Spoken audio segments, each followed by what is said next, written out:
Today is Thursday, February 9th, 2017.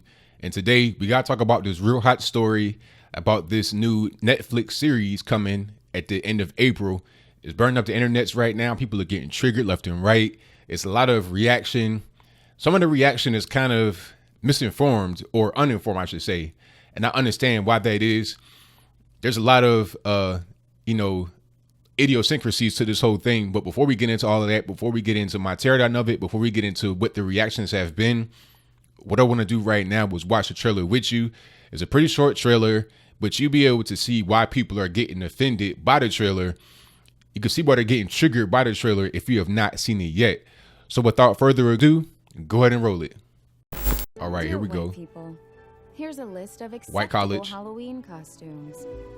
Radio Pirate, show. Slutty nurse, any of our first 43 presidents. Top of the list of unacceptable costumes. Me. Uh-oh. Blackface getting triggered. And there you see some violence. Very short clip. And there you have it. Dear White People coming April 28th to Netflix. It's a series. Okay, so you're able to see that there. You see what's going on. Very short clip, very short trailer. Now from that, people are kind of extrapolating a lot of different kind of reactions, and understandably so. People are like looking at it as if it's like the MTV stuff, with Francesca Ramsey. They're looking at it like that. But the reality is that's not quite what it is, or based upon the movie that came out that this series is based on, it shouldn't be what it is. Now, I saw the movie myself back when it came out, probably about 2 or 3 years ago. And I've been watching this whole thing play out for some years. Like, I remember when they announced the movie was going to come out, when they were developing it. I think it's a black woman that's behind the actual movie, but I'm not quite sure who was the one that produced it. Like, who put all the pieces in motion, who filmed it, who was the company that released it. I'm not sure who's behind that. But the woman is a black woman who is like my complexion, and that will matter later, but I'll get into that as we, go throughout my analysis of the trailer and of the whole series and of the movie.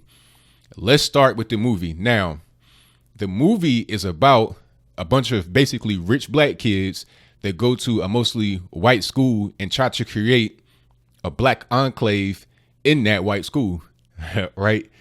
You got the girl who is portrayed in the actual trailer. She was much fairer skinned in the actual movie. Now, this girl here looks like a regular black woman, but the girl that was in the movie that had the radio show, she was like the main character, or at least like the most prominent character that I was able to identify. She had a radio show, and it was like kind of like this Black Lives Matter kind of thing, this real, militant, pro-black. But the truth is, she is half white, right? The girl in the actual movie was half white, and she has a white boyfriend that she tried to keep on the down low. She tried to keep him a secret. They would kind of like go off in the corner and, just had a relationship that way, because she couldn't really be seen out in public with the guy because she's trying to be this, this pro-black militant person. In the movie, they portrayed her as somebody that was being insecure about their race. I talk about that a lot. I talk about how a lot of these Black Lives Matter people, they're very insecure about something about themselves. And it's usually like they don't really feel black enough, or they don't feel strong enough. Just like to do DeRay McKesson, one of the Black Lives Matter leaders. Obviously, he's not, 100% heterosexual, so he has insecurity that way. The guy, Sean King, is not even a black person. He is a white person trying to pretend to be black. So the ultimate virtue signal for him is to be involved with SJW type stuff. Same thing, Richard Dolezal, not a black person, a white person pretending to be black. So what better way to exude your blackness than to go to Spokane, Washington, one of the whitest places in the United States, and then join a local NAACP there and run it, for all the 5 black people that live in Spokane. You understand? That is kind of what's going on here with the people that are in this movie. Why would you go to a mostly white college? You got a lot of money, so you can pretty much go wherever you want. Why would you go to a mostly white college and then complain about it not being centered around black people? It doesn't make any sense. There are HBCUs that exist you can go to. And the reason why I brought up the person that actually created this movie, black woman, if I'm not mistaken, if I'm wrong about that, let me know in the comments below. She went to an HBCU herself. I think she went to Hilman, which is the college that they portrayed in the Cosby Show, if I'm not mistaken. So she went to Hilman. She's an HBCU alumni. So her showing these black kids that got a lot of money going to a mostly white school, trying to create an HBCU environment, was hilarious. I thought it was like a parody, really, because why would you go to a mostly white school and try to do that when the creator of it went to a black school and had the black experience? I think it's kind of poking fun at these kids that try to virtue signal their blackness because they don't feel black enough. But the movie was not necessarily a good movie. You know, I cringed throughout the entire movie. I had to kind of sit down and force myself to watch it. It was not something that I enjoyed watching. It was a lot of weird things in it. The guy from Everybody Hates Chris was in it. He was like a gay character. And all throughout the movie, he was kissing white dudes. It was really weird.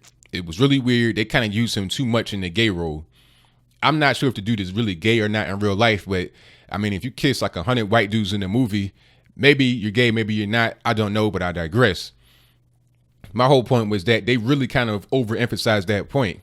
And a guy like his character could be compared to a guy like DeRay McKesson, who I'm pretty sure might be gay, could be gay, whatever. And I'm pretty sure he probably have a white guy that's his lover.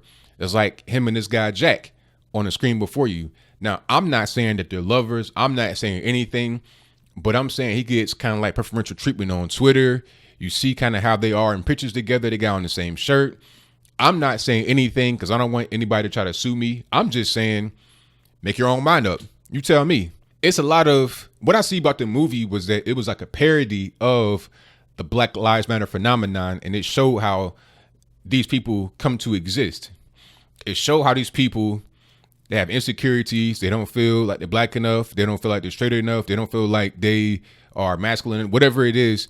And then they just exude that upon people. And the fall guy, of course, is going to be the white male, who many of them want to either have sex with, be with in some kind of way, be like friends with, or to become themselves. That's kind of what I got from the movie.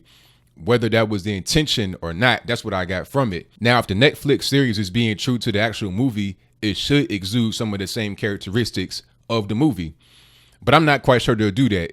And this is why I understand why people are upset, because they kind of see where the trailer was, you know, it got people in blackface and you got black folks coming in there and turning up the house. I understand why you would think it's kind of like just an anti-white hate fest, which it could be. It could be that if they don't do what the movie did, but the movie wasn't even like that. The movie kind of tackled some real stuff. There was one little back and forth exchange, which I put in the box below in the actual movie, where it was a white guy and a few of his friends, and they came to the black hall or whatever, where all the black students in this mostly white school were at. And he was talking about how white males get the least amount of preferential treatment in the workforce. He says like the white males have it the hardest. Like, I've not seen that in any kind of movie said, even if it was to be combated with, you know, any kind of vitriol. Okay, sometimes I think the hardest thing to be in the American workforce right now is an educated white guy. For him to even say that was pretty good, in my humble opinion, to say some real stuff, to give the other point of view. If they want to have it to be like, okay, the white side can give their point of view, and so can the black side, rather than it being a black hate fest upon whites with no kind of, you know, even dialogue, with no ability for anybody watching it to make their own mind up, then I'm with it. I'm with it. You know, people may kind of get turned off at the name, at the trailer, but if you saw the movie and you had an open mind, you may think differently. People saying that they want to cancel their Netflix subscriptions because of this. It's like, no, that's not even the worst thing on Netflix. The worst thing on Netflix that I've seen so far is a movie by Ava DuVernay, or pardon me, the documentary by Ava DuVernay called The 13th.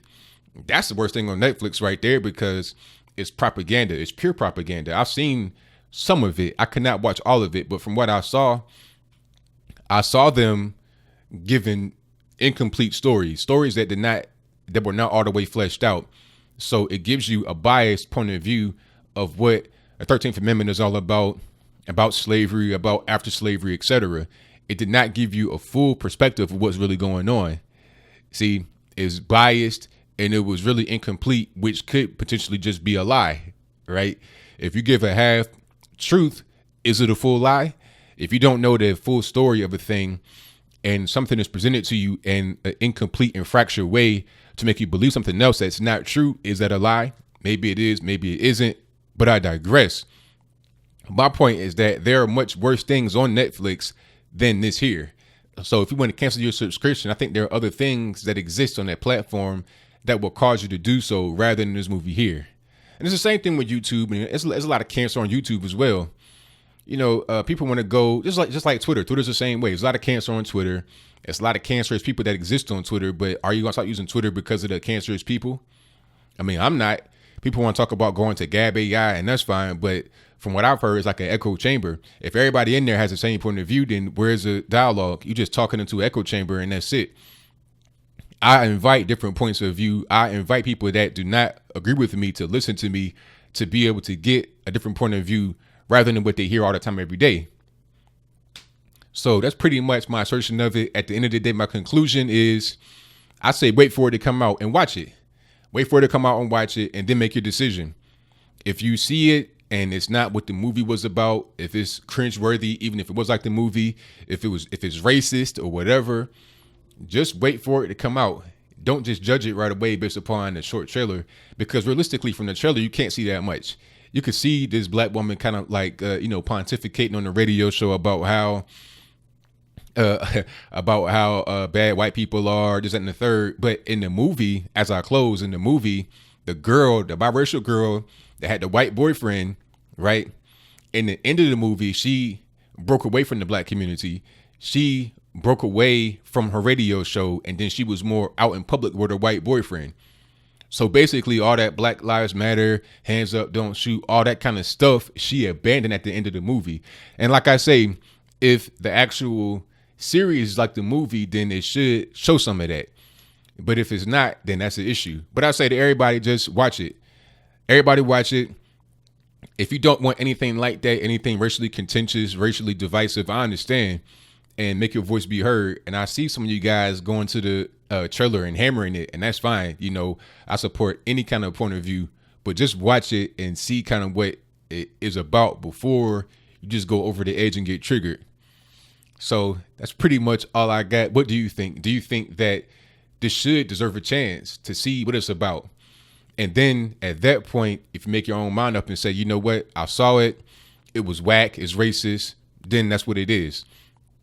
Or do you think the trailer is enough? Have you seen the movie that came out probably about 2 or 3 years ago? I suggest anybody watch the movie as much as you can, because I ain't gonna lie, I struggled to watch the movie. I was kind of like strapped in my chair, just forced myself to watch it. It was very hard to watch. I did not like the movie, but it was not what I expected, honestly. But whatever your comments are, let me know in the comments below. And that's all I got to say for this video. If you like what you heard, please comment, rate, share, and subscribe. Peace.